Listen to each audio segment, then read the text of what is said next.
أيها السادة الحضور، تعالوا نستمع الآن إلى كلمة فضيلة شيخنا الوالد الدكتور كياي الحاج أغوس حسن بصري LCMAG رئيس مؤسسة بناء المجتمع ومعهد الأم الإسلامي مالang، ثم تستمر بالدعاء. يتكرم فضيلته مشكورا.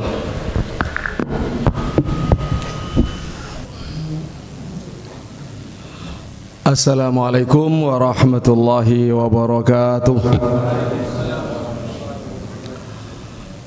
Bismillahirrahmanirrahim. Alhamdulillahi lahu ma fis samawati wa ma fil ard, wa lahul hamdu fil ula wal akhirah, wa huwal hakimul khabir.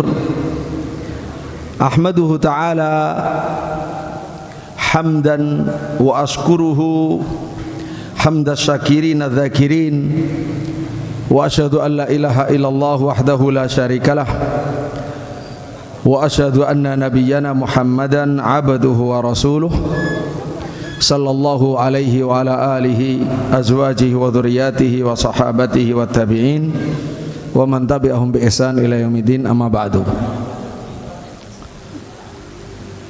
Yang kami hormati, kami muliakan Pak Yai Mujib Ansor hafizahullah selaku Kepala Divisi Pendidikan Yayasan Bina'al Mujtama, dan para asatidzah, anggota Dewan Pendiri, Ustaz Syahri, Pak Soni, Ustaz Abu Hasan.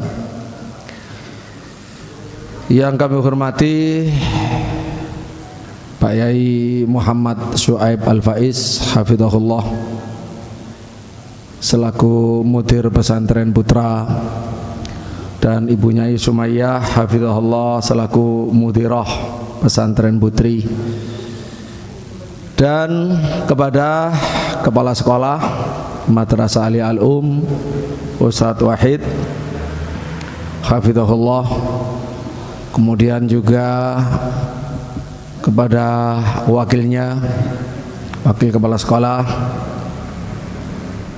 dan wakil divisi pendidikan juga Ustazah Astiti, kepada semua pejuang di Madrasah Aliyah Al-Um, baik wali kelas, para dewan guru, administrasinya, dan semua pejuang yang di pesantren, para asatidzah, para musyrifin, para musyrifah, dan semua kepala unit yang ada di Yayasan Bina'al Mujtama yang hadir. Dari Mahat Ali Aimah kelihatan ada Ustadz Saifullah, dari Ta'hilul Khufat maupun dari Iqdad Khufat ada Ustadz Ziyad dari Penjamin Mutu, maupun dari yang lain ya. Saya gak kelihatan Dr. Abu Soleh ya. Kemudian dari SD, dari SMP Ustadz Hari, dari SD Ustadz Gilang, dari Ruak tadi ada Ustadz Salman, dari IMK semua, dari Ustadz Yusuf beserta seluruh jajarannya, termasuk Lajnah Muslimah yang ada di atas, dan tidak lupa Ananda Ketua Ikmal ya, Ittihad Khirijin Mahat Al-Um, Ananda Takikans hafizahullah. Pak RT yang tadi hadir saya lihat, alhamdulillah, termasuk dari Puldapi ya, Divisi Hukum Pak Bayu, semua wali santri, putra putri yang berbahagia. Lebih bahagia lagi insyaallah ananda-ananda yang lulus, yang kita resmikan kelulusannya melalui acara hafal takhrij kali ini, dan semua panitia. Masya Allah, termasuk doa mustajab dari Pak Yai Faiz tadi, Pak Roma hadir. Masya Allah Pak Roma, alhamdulillah tahur insyaallah. Alhamdulillah sudah ada yang menjaga sound system. insya Allah tidak masalah ya. Bapak Ibu rahimahullah dan anakku semua, kita sangat bersyukur kepada Allah Subhanahu wa taala, dari yayasan, dari semua divisi pendidikan, atas keberhasilan dalam menjaga amanah, mengawal pendidikan anak-anak kita dari semua dimensinya, pendidikan agamanya, akidahnya, akhlaknya, ibadahnya, ilmunya, kemudian akademisnya, kemudian ekstrakurikulernya, keterampilannya, baik fisik, non fisik, semua. Masya Allah, alhamdulillah, hasilnya sudah kita saksikan bersama melalui acara kita kali ini, melalui beberapa tampilannya. Kita sudah bisa merasa kira-kira seperti apa pengalaman yang mereka lalui dalam pendidikan. Karena hasil yang ada di hari ini itu adalah cerminan dari perjuangan panjang. Ada yang tadi, ada yang sampai di sini itu 12-13 tahun, ada yang 6 tahun, ada yang 3 tahun, dan yang paling pendek ada tadi yang 1 tahun ya. Itu semuanya adalah satu perjuangan yang hebat, yang sangat berarti untuk fase kehidupan berikutnya, khususnya untuk menyongsong Indonesia emas ya. Mau tidak mau kita harus merespon tentang visi Indonesia emas tahun 2045. Ma'asyiral muslimin rahimahullah, oleh karena itulah tidak kelihatan tadi di memang ketutup kursi ya. Jadi tajuk kita pada wisuda kelima ini adalah Daurul Ma'ahid Al-Islamiyah Al-Mihwari, atau Ad-Daurul Mihwari lil Ma'ahid Al-Islamiyah fi injahi ru'yati Indonesia Adz-Dzahabiyah sanata alfain wa khamsa wa arba'in minal milad, yaitu peran sentral pondok pesantren dalam mensukseskan visi Indonesia Emas 2045. Masyaallah muslimin rahimahullah. Jadi mohon untuk bersabar mengikuti saya ya, karena kayaknya kalau saya ini panjang kayaknya.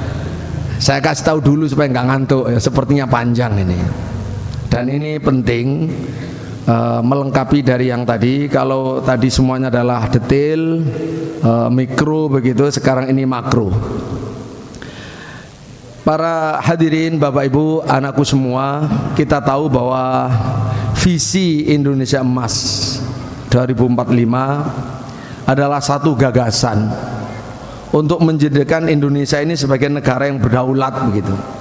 Karena negara berdaulat itu masih cita-cita Bapak Ibu ya, dan masih perjuangan. Bukan dideklarasikan tahun 45 lalu kemudian selesai, mboten. Setiap fase ada perjuangan anak bangsa sendiri. Kita sendiri sekarang menghadapinya ya. Jadi estafet itu nyampe ke kita dan nanti nyampe ke anak-anak. 20 tahun lagi nyampe ke tangan anak-anakku sekalian. 20 tahun anakku sudah jadi sarjana, doktor, ya ada mungkin juga bisa sudah profesor dan seterusnya. 20 tahun lagi akan menjadi para pemimpin di negeri ini sesuai dengan kapasitasnya dan anugerah Allah ya kepada masing-masing. Yaitu keinginan, kenapa dicanangkan biar kita tahu negara ini punya mimpi, ingin berdaulat, ingin maju, ingin adil, ingin makmur pada tahun itu. Ya memang sekarang ya belum berdaulat, belum maju, belum adil, belum makmur begitu. Bapak Ibu rahimakumullah, kenapa kok tahun 2045? Karena nanti itu usia merdeka genap 100 tahun. Maunya 1 abad itu supaya wajahnya Indonesia kelihatan beda lah. Masa 1 abad masih tetap ya begitu-begitu saja gitu ya. Bapak Ibu rahimakumullah. Nah ini sudah ditetapkan, sudah diresmikan pada 9 Mei 2019. Jadi itu bukan wacana, Bapak, itu sudah program dicanangkan, sudah dipatenkan. Sehingga ada banyak program yang mengiringi dan mengawalnya. Nah kalau kita lihat Bapak Ibu rahimakumullah, menuju 2045 itu kan berarti dari kita 2025 kurang berapa tahun? Kurang 20 tahun kan. Coba kalau kita lihat sekarang, kalau itu cita-citanya nanti 45, sekarang ini faktanya ini memang tidak salah kalau orang menyimpulkan saat ini kita ini Indonesia cemas gitu. Apa mungkin dalam 20 tahun dari cemas langsung lalu menjadi emas begitu. Bapak Ibu rahimahullah, kita perlu untuk mengetahui keadaan ini karena ini juga arah perjuangan anakku semua, melanjutkan dari yang disampaikan oleh kepala sekolah ya, oleh Ustadz Wahid, oleh mudir ya, yang mewakili mudir al-um ya Faiz gitu. Jadi kita memahami ini adalah anakku bagian dari para pemain gitu, karena itu harus tahu. Nah, kalau pada saat ini ketika orang mengatakan Indonesia cemas ya, ini tidak terlalu salah. Mari kita lihat sedikit potret ya, sebelum kita tahu dari mana menuju ke mana. Apa betul 20 tahun lagi akan menjadi Indonesia emas? Nomor satu, kita lihat indikator kualitas SDM Indonesia yang digambarkan oleh Human Capital Index yang dikembangkan oleh Bank Dunia dan beberapa lembaga internasional lain, bahwa ternyata Indonesia ini peringkat pendidikannya, peringkat kualitas SDM ya, nanti pendidikan sendiri, yaitu peringkat kualitas SDM manusia Indonesia ini berada di peringkat 96. Terlalu jauh, 96 dari 173 negara. Yang kedua, tentang peringkat pendidikan dan juga kesehatan. Kalau dilihat menurut World Top 20 Education Poll tahun 2023 kemarin, Indonesia itu peringkatnya dari sisi pendidikan dan kesehatan nomor 67 dari 23 negara. Peringkat ini didasarkan kepada 5 kategori ya, 5 tingkat pendidikan. Biar kita tahu, yaitu tingkat pendaftaran sekolah anak usia dini. Jadi di Indonesia ini anak usia dini yang didaftarkan itu 68% yang didaftarkan pendidikan usia dini. Kemudian tingkat penyelesaian sekolah dasar, alhamdulillah kalau ini lulus ini 100% orang Indonesia sekolah SD. Tapi kemudian tingkat penyelesaian sekolah menengah, nah ketuntasan SMP itu 91,19%. Jadi sudah banyak yang motol di SMP itu. Tingkat kelulusan SMA 78%. Tingkat kelulusan perguruan tinggi rendah sekali, 19% yang punya kesadaran sampai lulus S1. Ya, kemudian ini dinilai Bapak Ibu rahimahullah, ini semua dinilai itu tentang matematika, sains dan kemampuan membaca atau literasi. Nah, pertanyaannya, bagaimana kalau kan tidak ada indeks yang mengukur tingkat keberagama religiositas daripada bangsa Indonesia yang itu merupakan inti dari kepribadian. Kalau ini Bapak Ibu rahimahullah, kita cukup prihatin dengan beberapa indikator kasar saja. Sebagian hasil survei sudah kita sampaikan juga beberapa kali di tahun-tahun terakhir itu kan, anak SMA itu 69% tidak bisa baca Quran. Dunia nggak ngitung itu, tapi kita sebagai bangsa muslim, Indonesia mayoritas muslim, ya harus menghitung. Ya, 69% tidak bisa baca Quran. Yang tidak sholat katanya dalam penelitian itu ya 65% tidak sholat, tidak baca Quran, mayoritas gitu. Mari kita lihat lebih jauh. Jumlah guru agama Bapak Ibu itu sangat-sangat kurang. Di tahun 2023 kemarin ya, kemarin lusa, kalau kita lihat di guru pendidikan agama Islam PAI ya, yang di sekolah, ini sekolah dulu, di sekolah, ada sekolah, ada madrasah kita ini. Di sekolah itu dibutuhkan 175.400 guru agama di SD, di SMP, di MA dan sederajat ya. Ternyata Bapak Ibu rahimahullah, yang ada yang terpenuhi cuma 104.138, kurangnya 72.340 orang. Jadi kira-kira kalau satu sekolah itu satu guru agama, 72.000 sekolahan tanpa ada guru agama. Lah terus agamanya ya diuruk, diajar sama siapa? Sama yang bukan ahli agama, itu udah pasti, atau tidak diajar sama sekali. Ya, kemudian Bapak Ibu rahimahullah, data tahun 2018 itu rasio guru agama dengan di sekolah nih ya, dengan siswa itu sangat jomplang ya. Kalau guru agama, guru non agama secara keseluruhan itu sudah terpenuhi 2018 itu. Satu guru dibanding 15 siswa. Satu guru 15 siswa. Jadi jumlah guru itu luar biasa. Tapi guru agama yang tidak ada. Dan pengadaannya bertahun-tahun ini kayaknya belum ada. Pensiun menyusut terus ya. Pengangkatan kurang atau tidak diperhatikan. Wallah alam. Itu fakta Bapak Ibu. Lah terus gimana anak didik dari sisi agamanya? Ini belum lagi madrasah.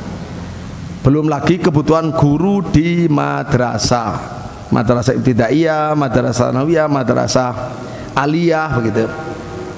Dan kemarin ketika ada menteri baru, Menteri Pendidikan Dasar dan Menengah, Mendikdasmen ya, Profesor Abdul Mu'ti hafizahullah, itu juga menegaskan dia memang masih ada kekurangan jumlah guru agama. Bahkan disebutkan juga selain guru agama ada guru olahraga juga kurang, guru kelas juga kurang gitu. Itu yang ada dalam catatan menteri. Bapak Ibu rahimahullah, sekarang kita ingin melihat di kota Malang. Dikit aja diberitakan sama Radar Malang ya.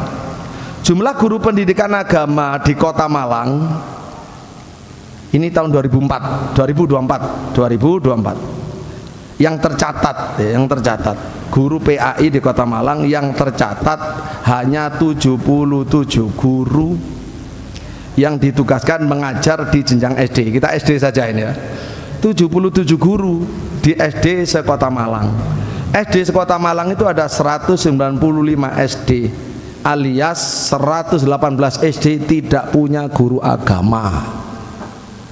Itu gimana? Kelas dasar ini sangat menentukan. Dibentuk seperti apa? Berdasarkan sistem pendidikan nasional ya, tujuannya bagaimana bisa terwujud, membentuk anak didik yang beriman, bertakwa, berilmu, berakhlak mulia. Bapak Ibu rahimahullah, baik, sudah itu beberapa indikator soal SDM, pendidikan, kesehatan, guru agama. Sekarang coba kita beralih lebih panas dikit ke politik Bapak Ibu. Mboten ngantuk nggih? Nah, mboten ngantuk, sudah disaksikan sama yang ahli hukum. Bapak Ibu rahimahullah, politik kita ini ada PR besar memang. Di antara persoalan besar bangsa kita, kenapa seperti ini? Kok tambah lama tidak maju begitu ya? Tidak maju, tidak adil, tidak makmur, tidak sejahtera, semuanya bulet, ruwet gitu ya. Itu karena kita ini tersandra di antaranya oleh kejahatan atau kesalahan kebijakan pemerintah sebelumnya, apakah DPR, apakah presiden, yang bagaimana itu kebijakan-kebijakan yang bersifat koruptif dan kolutif gitu. Sehingga bebannya itu sampai hari ini kalau diteken sekian puluh tahun, kan kesalahannya berarti memang sudah dicanangkan salah bertahun-tahun, berpuluh-puluh tahun. Tidak bisa dicabut kalau itu sudah perjanjian. kecuali sampai batas akhir ya. Kalau itu contoh kasus kan Freeport gitu Bapak Ibu ya. Baik, para hadirin rahimakumullah dan seterusnya. Kemudian selain itu, dalam perkembangan politik Indonesia ini ternyata sudah bergeser Bapak Ibu. Bukan lagi kerakyatan yang dipimpin oleh khidmat kebijaksanaan dalam permusyawaratan atau perwakilan, tapi sudah dikuasai sama partai. Jadi yang menentukan Indonesia itu ya partai. Nah, partai kalau punya budaya, ya kalau mereka itu punya budaya transaksional gitu ya kan, berarti kan tidak memikirkan rakyat. Bagaimana menuju Indonesia emas kalau semuanya untuk kepentingan elit politik, elit partai dan seterusnya. Itu masalah Bapak Ibu. Karena terwujudnya Indonesia emas tadi tergantung yang memimpin, yang paling di depan itu memang mau ke sana atau cuma untuk slogan gitu.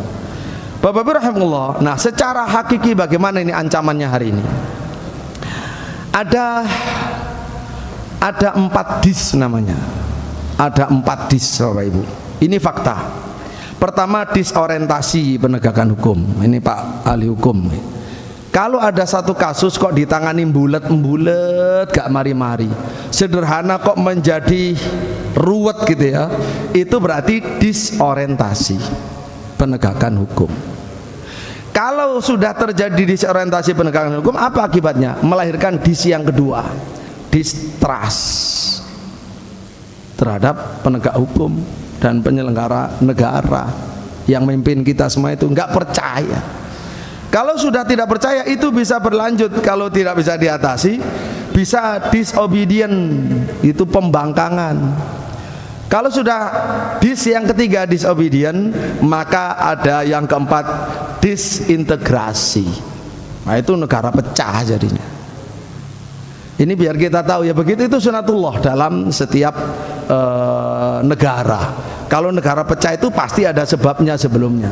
Nah, itu masalah besar Bapak Ibu rahmatullah. Dan anak-anakku apalagi jurusan IPS dan agama, di sini kan dapat 2, IPS dan agama.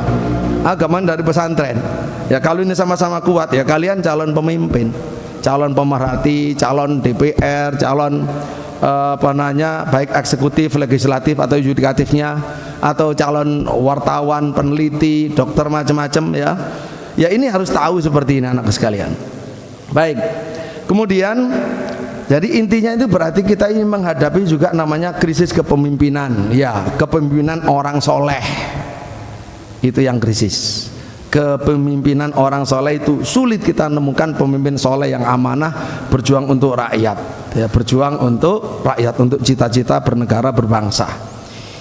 Kemudian Bapak Ibu rahimahullah, dilihat dari tadi sudah ya, termasuk penegakan hukum ya, begitu lemah, banyak mafia. Kemudian dilihat dari indikator ekonomi, ya nggak perlu detail Bapak Ibu, kita cukup aja. Kenapa kok ada orang bilang Indonesia cemas itu? Ketika diterapkan satu cita-cita luhur dan mulia Indonesia emas, apa iya gitu, supaya kita bisa tahu dari mana mau menuju kemana. Secara ekonomi terjadi kesenjangan luar biasa, kesenjangan. Kemudian negara juga banyak hutang, korupsi itu seolah nggak bisa berkesudahan, korupsi berjamaah, tambah lama tambah banyak jamaahnya, mengalahkan jamaah sholat, korupsi berjamaah, kemiskinan bertambah, pengangguran di mana-mana, judol merajalela. Ya, ini ruwet Bapak Ibu ya, keadaan ekonomi ini. Kemudian sosial ya, darurat kejahatan seksualitas, pencurian, LGBT, kriminalitas, premanisme dan seterusnya. Apa ndak layak kita cemas? Kondisi seperti ini sangat memaklumi kita kalau ada orang-orang yang cemas. Bagaimana kita Bapak Ibu rahimahullah, anak-anakku sekalian? Walaupun demikian, itu kalau didetailkan tambah bisa pesimis orang ya. Tapi kita selaku santri, lulusan pesantren, bagaimanapun rusaknya, perlu kita tahu rusaknya untuk dicarikan obat, bukan ikut larut dalam kesedihan. Kita tetap optimis. Santri dan pesantren harus optimis. Ya. dan harus menjadi sumber optimisme bagi bangsa ini, bagi masyarakat ini.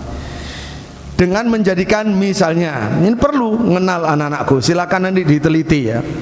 Dengan menjadikan Khalifah Umar bin Abdul Aziz rahimahullah, Khalifah bin Abdul Aziz rahimahullah, yang bisa mengubah, jadi menjadikan sebagai cermin, karena beliau berhasil mengubah negara khilafah raksasa yang koruptif di zaman itu.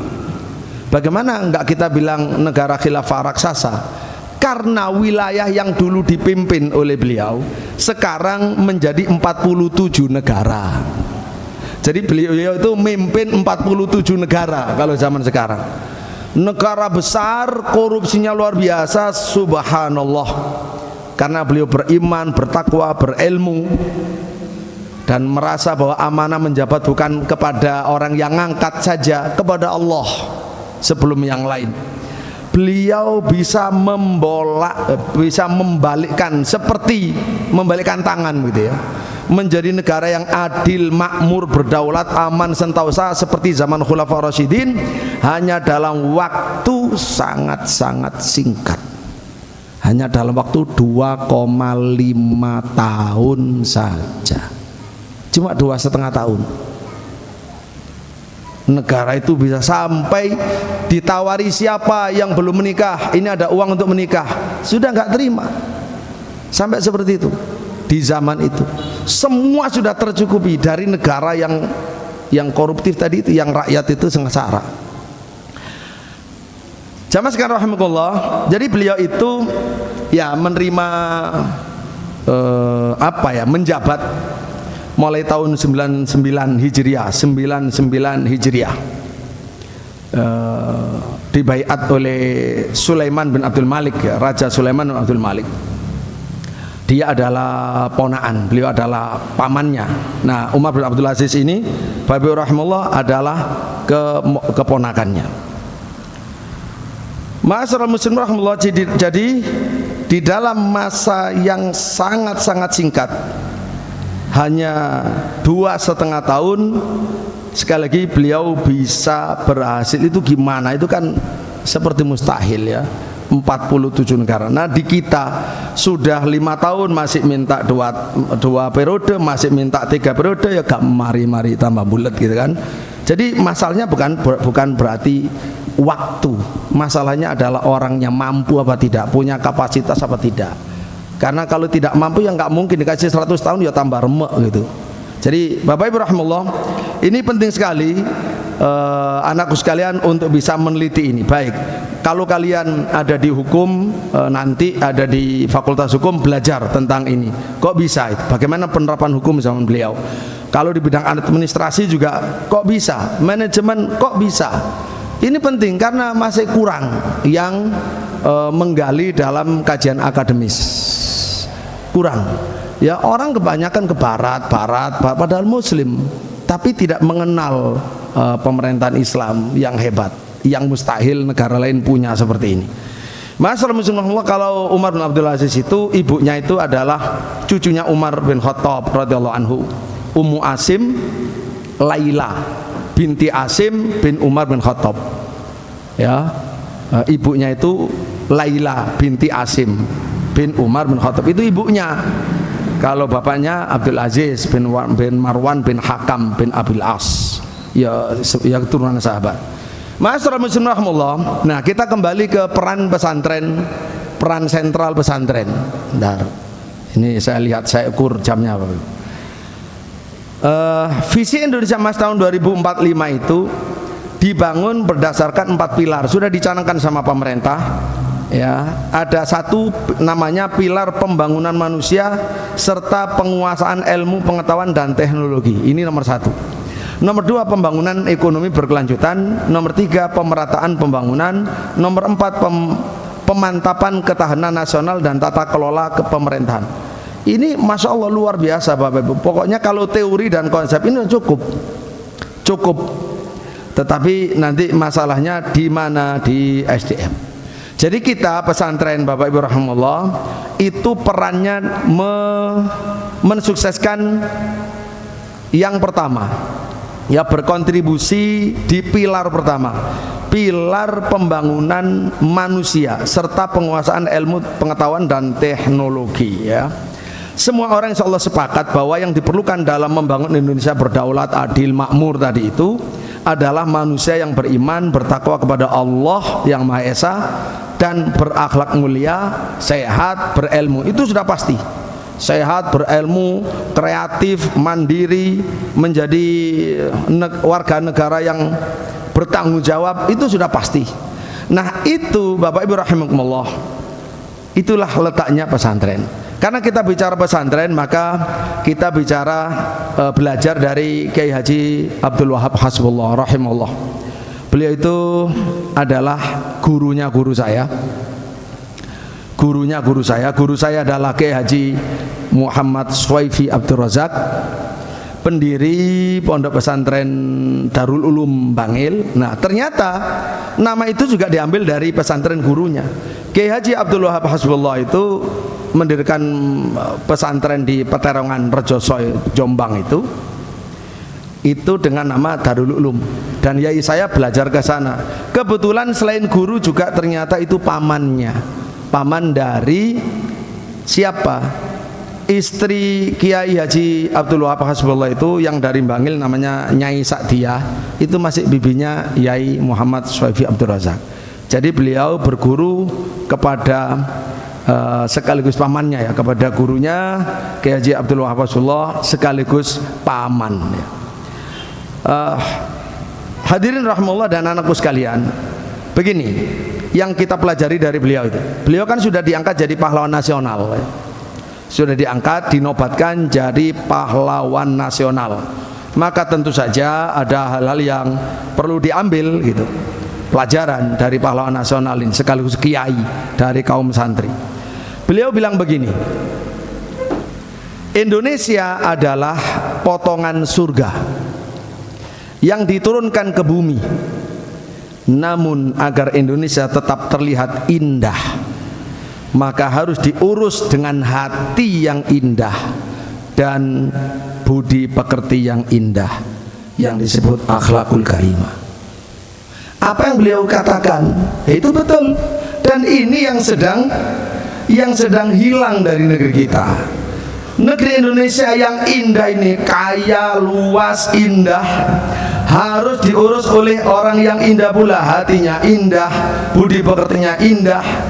Ini kalau sulit kita menemukan dalam bentuk yang sempurna kalau bukan orang pesantren, kalau bukan kiai, kalau bukan santri. Karena akhlak paling mulia itu ya akhlak Islam, paling sempurna. Akhlak paling sempurna, tuntunannya adalah Islam. Contohnya ada panutannya adalah mesti Rasulullah Muhammad sallallahu alaihi wasallam. Nah disinilah para hadirin rahimahullah. Nah kalau guru agama saja kalau di sekolah itu kurang, tidak ada, di madrasah di luar kurang, tidak ada, ya pasti guru agama itu ada di pesantren. Kalau di pesantren tidak ada guru agama, ya berarti pesantren mati lah ya. Ya kembali lagi ya, pesantren itu tempatnya guru agama dan yang mencetak guru agama. Maka posisinya sangat-sangat sentral dalam menyiapkan orang yang diperlukan untuk memimpin Indonesia menuju 2024. Masyaallah muslimin Allah, ini adalah krisis hakiki. Ini gimana? Dilanjut?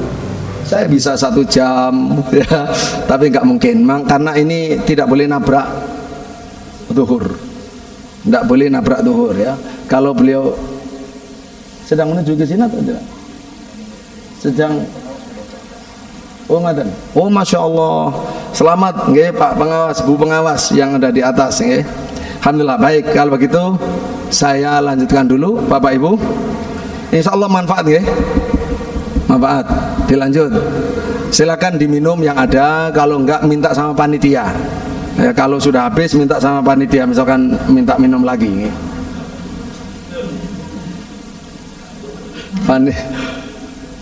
Baik, anakku semuanya sudah pada istirahat, anak-anak capek ya tadi. Bapak Ibu rahimakumullah, begini. Jadi ini betul-betul krisis Bapak Ibu. Indonesia ini melimpah kekayaannya, keindahannya. Kekayaan Indonesia ini Bapak Ibu nggak akan kurang-kurang diberikan kepada 7 turunan dan seterusnya, nggak habis. Cuma persoalannya yang ngurus siapa? Ini yang jadi persoalan. Yang ngurus siapa? Kalau yang ngurus orang asing atau orang sendiri tetapi rakus, mana mungkin bisa berdaulat adil makmur? Tidak mungkin, mustahil. Jadi ini adalah persoalan-persoalan yang serius. Allah Subhanahu wa taala sudah memperingatkan di dalam Al-Qur'an, kaila yakuna dulatan bainal aghniya'i minkum. Coba perhatikan di surat Al-Hasyr ayat 7, ma afa Allahu ala rasulih min ahlil qura falillah walir rasul walidil qurba wal yatama wal masakin wa ibnis sabil kaila yakuna dulatan bainal aghniya'i minkum. Apa saja harta rampasan yang diberikan oleh Allah kepada Rasulnya Muhammad sallallahu alaihi wasallam, ya, yang berasal dari penduduk kota-kota yang ditaklukkan, maka pembagiannya untuk Allah, untuk Rasulnya. Nanti yang untuk Allah dan untuk Rasulnya itu akan dibelanjakan oleh Rasulullah pada tempatnya, pada rakyatnya. Terus disebut secara khusus Allah untuk kaum kerabat, untuk anak-anak yatim, untuk orang-orang miskin, untuk orang-orang yang dalam perjalanan. Dalam perjalanan penting, orang-orang musafir itu mendapatkan perhatian langsung dari langit, ya, langsung, bukan dari fikih, langsung syariat dari langit, dari Allah Subhanahu wa taala. Kenapa ini semuanya disebut? Supaya harta itu jangan beredar di antara orang kaya saja di antara kamu. Supaya harta itu jangan beredar, ya, jangan terdistribusikan hanya di lingkaran elitis orang-orang kaya di antara kamu saja. Di antara kamu berarti di antara kaum muslimin. Lah ini beredarnya harta hanya di kalangan sempit orang kayanya kaum muslimin saja, itu dilarang sama Allah. Bagaimana kalau beredar di kalangan orang kaya selain kita? Yang oligarki, yang asing, yang loyalitasnya bukan kepada nasionalisme, bukan kepada pribumi, gitu ya. Lah itu kan tambah parah Bapak Ibu rahmatullah. Nah ini keadaan ini sebenarnya sudah diperingatkan. Kalau kita bicara keindonesiaan, sudah diperingatkan oleh pahlawan nasional yang lain, yaitu Bapak Muhammad Nasir rahimahullah. Beliau itu pernah memperingatkan kepada seluruh umat Islam di zamannya, seluruh tokoh, tentang kemungkinan bahaya yang menimpa Indonesia. Kalau bicara Indonesia berarti menimpa umat Islam Indonesia, karena sebagai mayoritas, tidak bisa tidak, jangan dipisahkan antara Indonesia dan umat Islam. Ada 4 penyakit kata beliau, jadi waspada, hati-hati Islam di Indonesia, hati-hati umat Islam. Islam di Indonesia itu kalau tidak hati-hati bisa seperti Andalus. Orang yang tidak paham sejarah, tidak paham syariat, itu akan menepis. Kok ya iso dari mana? Kok bisa seperti Andalus? Bedalah gitu. Bapak Ibu, Andalus itu kan berkuasa 7 abad lebih, lalu terusir, terbunuh dan terusir. Nah, ada 4 penyakit kata beliau. Ini yang harus diwaspadai. 4 penyakit ini dihadapi oleh umat Islam mau tidak mau, karena itu penyakit itu sudah eksis. 3 penyakit eksternal, 1 penyakit internal. Tapi kata beliau, walaupun ini sama-sama bahaya, walaupun yang eksternal itu jumlahnya 3, yang internal hanya 1, tapi yang 1 ini bisa lebih dahsyat daya rusaknya. Apa? 1, tantangan sekularisasi. Di zaman beliau benar betul, kita rasakan betul, sekularisasi itu luar biasa, itu virus menggerogoti bangsa kita yang mayoritas muslim. Itu tantangan berat. Yang kedua, nativisasi. Nativisasi itu maksudnya mengagungkan zaman pra-Islam, mengecilkan peran Islam. peran Islam ditutup-tutupi, kerajaan Islam ditutupi, pahlawan Islam ditutupi. Pokok seolah-olah Islam itu pendatang, dompleng, numpang, Arab. Hati-hati, itu zaman beliau sudah diperingatkan.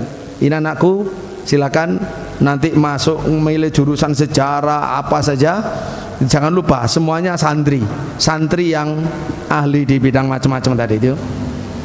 Yang ketiga adalah evangelisme atau kristenisasi. Ini juga begitu luar biasa ini. Dan yang keempat, nah tiga-tiganya tantangan berat tapi eksternal, berasal dari luar.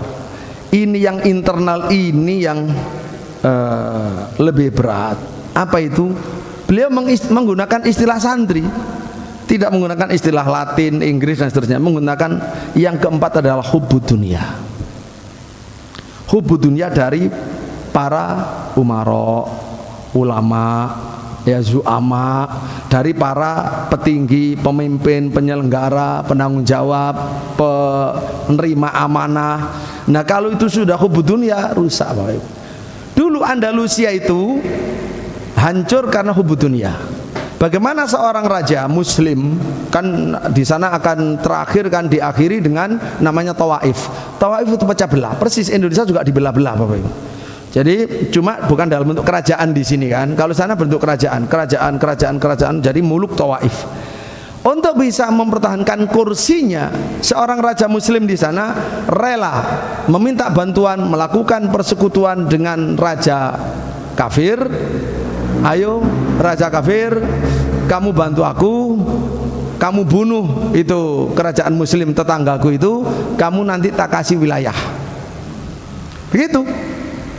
Jadi muslim, raja muslim menghabisi raja muslim dengan menggunakan tangan orang kafir. Kenapa? Karena hubutun ya. Dia memimpin bukan karena untuk Islam, menegakkan keadilan, bukan, ya untuk berkuasa saja. Itu akhirnya kemudian terusir dari Andalusia. Sama di Indonesia, kalau ternyata cakar-cakaran semuanya berpikir rebutan untuk bagi-bagi kekuasaan dan kekayaan di antara mereka sendiri.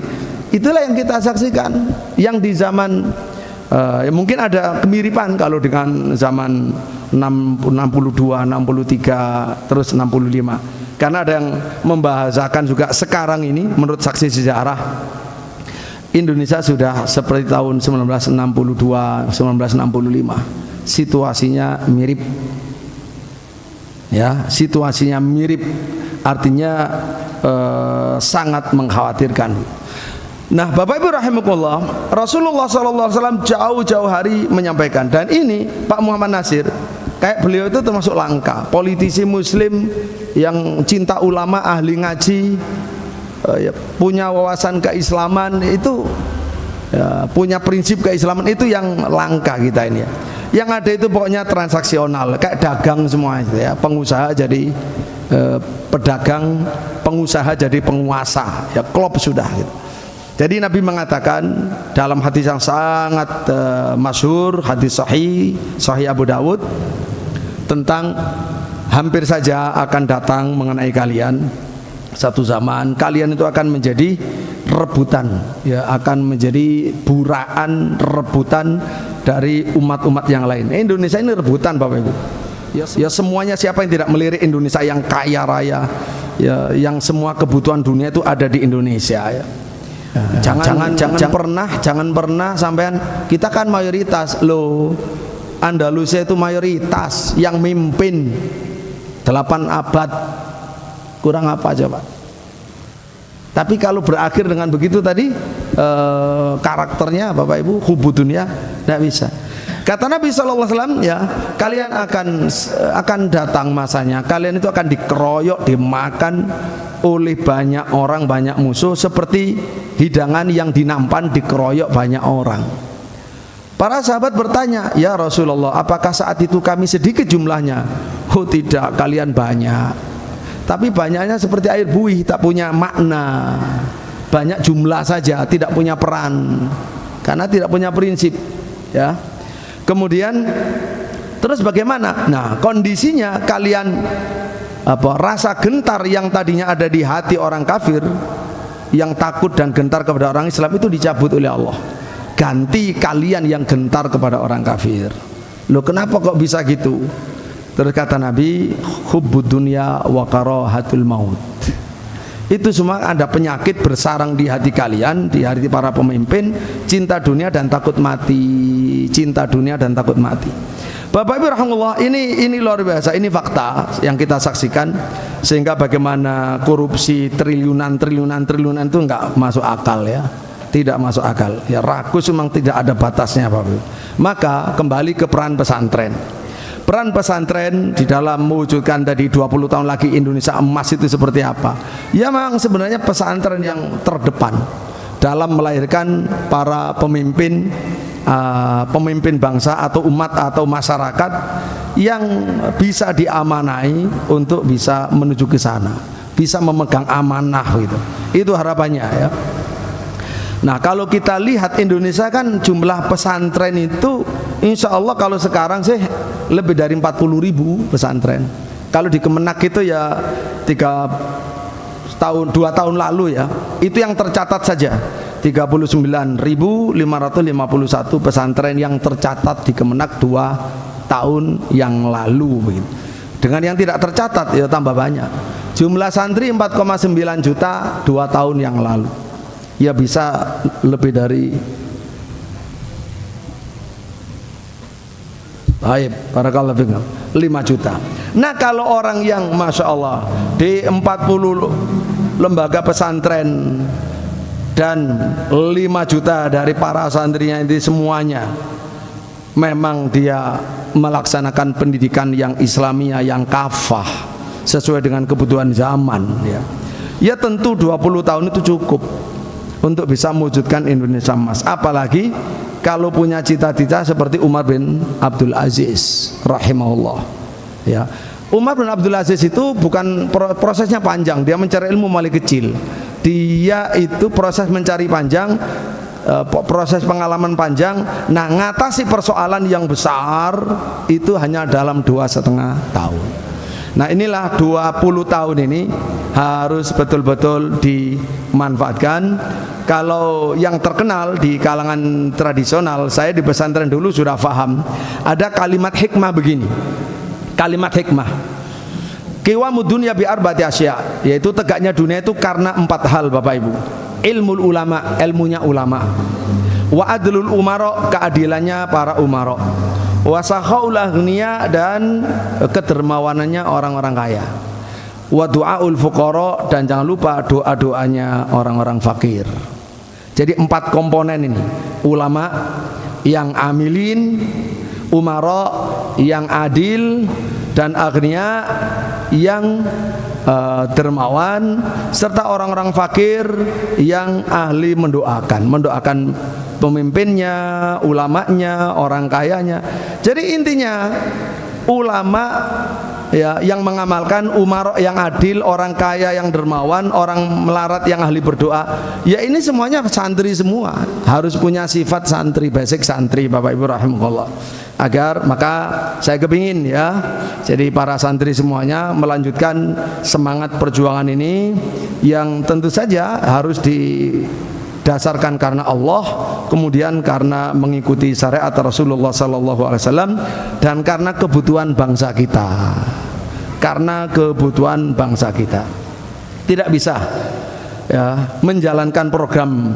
Jadi Bapak Ibu rahimahullah, tadi cita-cita 2024 saya khawatir itu akan menguap jika memang pondok pesantren yang besar potensinya tidak berjuang dengan maksimal dan tidak didukung dengan maksimal, ya tidak akan tersedia SDM-SDM yang hebat ya, yang amanah, yang bisa menjalankan, mewujudkan visi tadi itu. Saya khawatir, sudah ada contohnya Bapak Ibu, saya khawatir cita-cita itu, visi itu menguap. Bapak Ibu masih ingat enggak visi Indonesia tahun 2015 bebas narkoba? 2015, 10 tahun yang lalu itu 2015 Indonesia bebas narkoba. Itu visinya. Berhasil apa tahu menguap? Menguap. Enggak ada hasilnya. Nah ini sama, Indonesia emas nanti pas giliran kita panjang umur, saya panjang umur, jenengan panjang umur 2045, lo kok pancet utawa tambah, naudzubillah min dzalik ya misalkan, itu kalau syarat-syaratnya tidak terpenuhi. Kenapa harus terpenuhi? Rasulullah SAW berpesan begini, umat Islam zaman awal itu menjadi baik, sudah sampaikan berulang-ulang, harus menjadi keyakinan kita. Umat Islam awal jadi baik karena ada dua faktor dalam diri setiap muslim zaman itu, baik pemimpin atau rakyatnya, yaitu pertama zuhud, kedua yakin. Zuhud dan yakin. Kalau zuhud mustahil korupsi, ya. Kalau sudah yakin pasti akan soleh dan berakhlak mulia. Karena yakin di sini maksudnya adalah iman sampai pada tingkat ihsan, beribadah seolah melihat Allah Subhanahu Wa Taala. Karena itu di akhir, karena ini sudah penutupan, saya berwasiat kepada anak-anakku tiga hal singkat. Yang pertama, jagalah diri Ananda karena sudah keluar dari lingkungan pesantren, lingkungan bebas dengan sebebas-bebasnya tantangan di luar sana. Jagalah dirimu, perhatikan dirimu. Alaikum anfusakum, kata Allah. Alaikum anfusakum, yaitu surat Al-Maidah 105. La yadurukum man dhalla idza tadaitum. Orang sesat di sekitarmu tidak akan membahayakan kamu asal kamu sudah dapat hidayah. Asal kamu sudah dapat hidayah. Nah, jagalah Allah, Allah pasti menjaga. Nah, menjaga ini, menjaga Allah adalah menjaga agamanya. Kalau kalian menjaga walaupun seberat apapun, kalau karena Allah akan mudah juga, dan yang merasakan manfaatnya juga kalian. Ihfadillaha yahfadka. Jadi jangan khawatir bergelut di luar kalau kalian bersama Allah. Jagalah Allah, Allah pasti menjaga kalian. Diulang-ulang dalam Al-Quran secara singkat, faman absara fali nafsi wa man amiya fa'aliha. Siapa yang bisa mau melihat bukti kebenaran, ya manfaat untuk dirinya. Siapa yang merem tidak mau melihat kebenaran, ya kebutaan, keburukannya hanya untuk dirinya. Faman ihtada fali nafsi wa man dhalla fa inna ma yadullu 'alaiha. Yang mau mengambil petunjuk, ya petunjuk untuk dirinya sendiri. Dia yang untung. Dan siapa yang sesat, maka sesat akan dipanen sendiri. Man amila sholihan fali nafsi wa man asa'a falaiha. Siapa yang beramal soleh, dia sendiri yang menikmatinya. Siapa yang berbuat buruk, maka dia sendiri yang memikulnya. Wa man tazakka fa inna ma yatazakka li nafsihi. Siapa yang membersihkan diri, mensucikan diri, maka itu untuk dirinya. Wa man syakara fa inna ma yashkuru nafsi. Siapa yang bersyukur pada Allah, itu untuk dirinya. Wa man kafara fa inna rabbi ghanin karim. Siapa yang kufur, maka Allah enggak butuh dan Allah Maha Mulia. Yang kedua, anakku sekalian, wasiatnya adalah beristiqomalah. Kebaikan-kebaikan semua yang dari pesantren maka kamu pegangi. Qul amantu billah tsumma istaqim. Sudah tadi disampaikan oleh Ustadz Wahid, oleh Yai Faiz gitu. Yang ketiga, jangan lupa kalian masuki babak baru. Ketika kalian sudah menjadi mahasiswa, ada kewajiban kewajiban berkontribusi kepada pesantren, ya, melalui bergabung dengan Ikmal, ya, kemudian di situ sharing informasi, termasuk menyuarakan suaranya Al-Um, kebutuhannya Al-Um, memberitakan beritanya Al-Um yang baik, ya. Tidak semua kontribusi harus dalam bentuk uang, tapi kepedulian hati kalian. Jadilah khairun nas anfa'um linnas, seperti yang kalian digembleng di sini.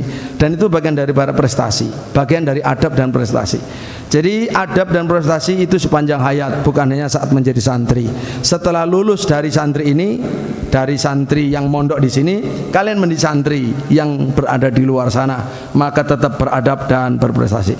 Mudah-mudahan Allah Subhanahu wa taala senantiasa menolong dan membimbing anakku setiap langkahnya, baik yang putra putri, apakah untuk melanjutkan dalam luar negeri, ya, mulai alhamdulillah mulai tahun ini begini, biar tahu ini sejarah. Tahun ini adalah berarti sudah kalian angkatan kelima, berarti angkatan pertama sudah menjadi sarjana-sarjana.